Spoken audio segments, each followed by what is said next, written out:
So the set user ID or set owner user ID is a special type of file permission given to a file. So normally in Linux and Unix, when running a program, it inherits access permissions from the logged in user. Set user ID is defined as giving temporary permissions to a user to run a program or file with the permissions of the file owner rather than the user who runs it. So guys, in simple terms, users will get file owner permissions as well as owner user ID and group ID when executing a file program command. So guys, when we set this user ID bit and you try to run a file with it set on there, you're going to inherit the owner of the file's permissions, okay? So configuring set user ID on your required file script is a single chmod command away. So replace path to file or executable in the above command with the absolute path of the script that you need set user ID bit set on. So we can achieve this by using the numerical method of chmod as well. So we see that below here. The first 4 and 4755 indicate set user bit, or we can do the u plus s executable file to set it. Let's look at that on our virtual box here. So let me clear my screen. I'm going to do an LL. So we see there test file.txt. We have read. So you can do chmod 4 and we'll do 777 test file. So we're setting the user ID bit there 4 on that file. We're going to do another long listing. And then you'll see there it even highlights that test file saying, hey, something special about that. And then you're going to notice here in the permissions we have read write and we have an S. And okay, we haven't seen that before. So S is telling you that we have a set user ID bit set, okay? Something else to keep in mind, guys, that also tells us that execute is set, okay? So let me clear my screen again. We're going to do a chmod. We're going to do a 4, okay? This time, though, we're just going to do a 677 on test file. And we're going to notice something here. Now we notice it's a capital S, okay? So this means the execute is not set, okay? So that's how we know on a file, if we do see that S, whether it's capital or lowercase, whether execute is set or not. Uppercase, not set. Lowercase, execute is set, okay? So that's important to know. I'm actually going to add that in our PowerPoint here.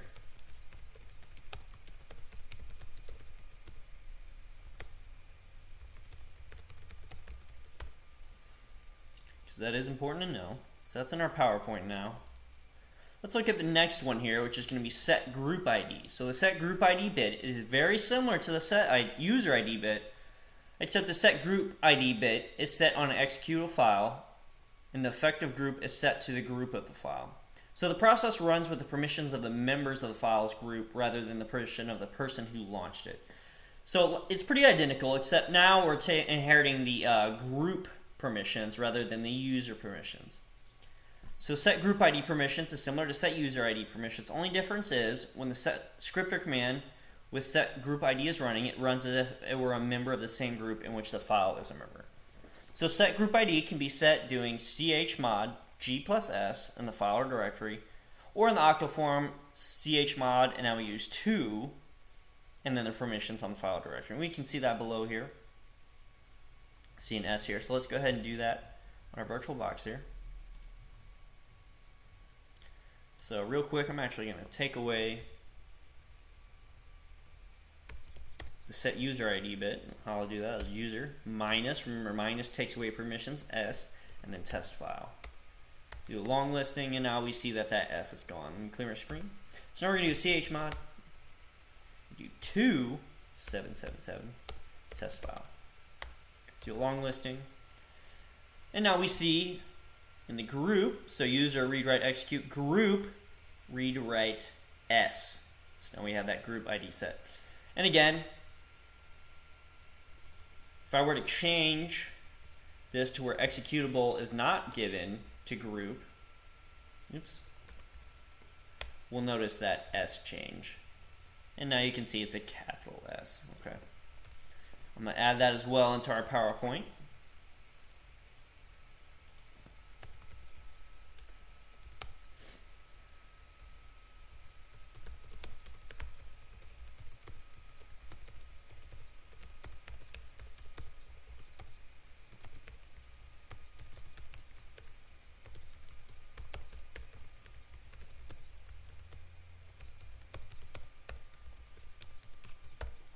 So that is important to know.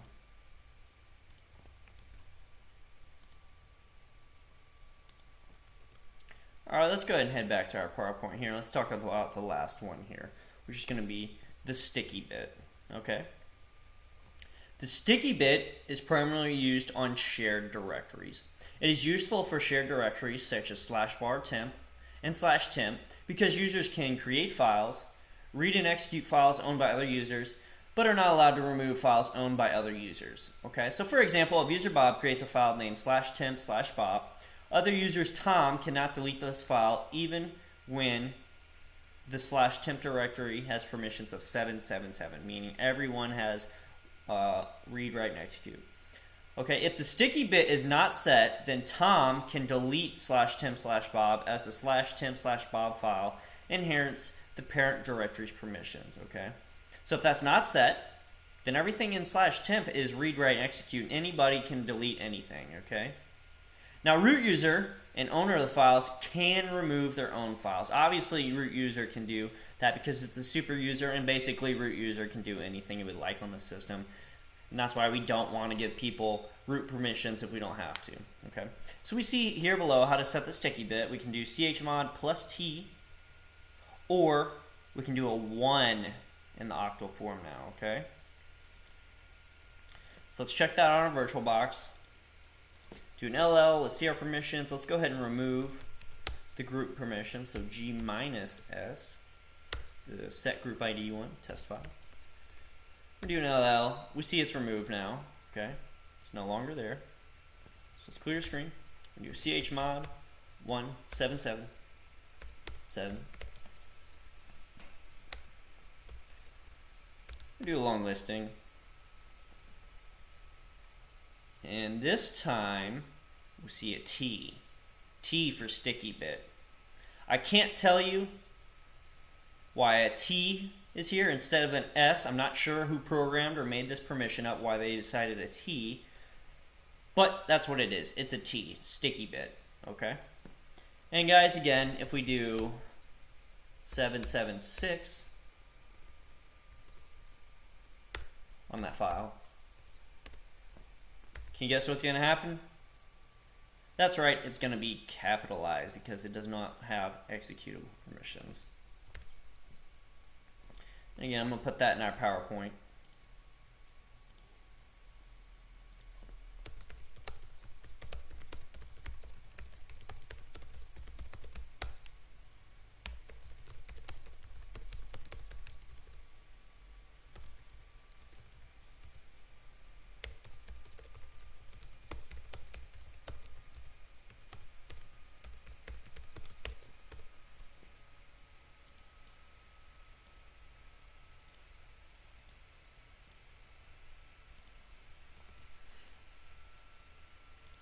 So those are the more effective permissions as opposed to access control lists, okay? So let's go ahead and summarize what we learned today. Today we went over file permissions, directory permissions, octal representation, changing permissions, setting default permissions. We took a very brief look at access control lists and the getfacl and setfacl commands. And we went into set user ID bit, set group ID bit, and the sticky bit. Next session, we're going to go over characteristics of processes, parent-child relationship, examining running processes, background processes, controlling processes, signaling processes, killing processes, automating processes, cron and cron tab, at and batch commands, and system processes. So we're going to really take a deep dive into processes, guys. If you need a little bit of extra help or you're struggling a little bit, go ahead and click on these links, guys. Follow them to look at our weekly and monthly plans for private tutoring sessions for system administrator management, as well as Linux and Bash scripting. Thank you so much for joining me today, guys. I hope to see you in session 8 next, and I hope you learned a lot today.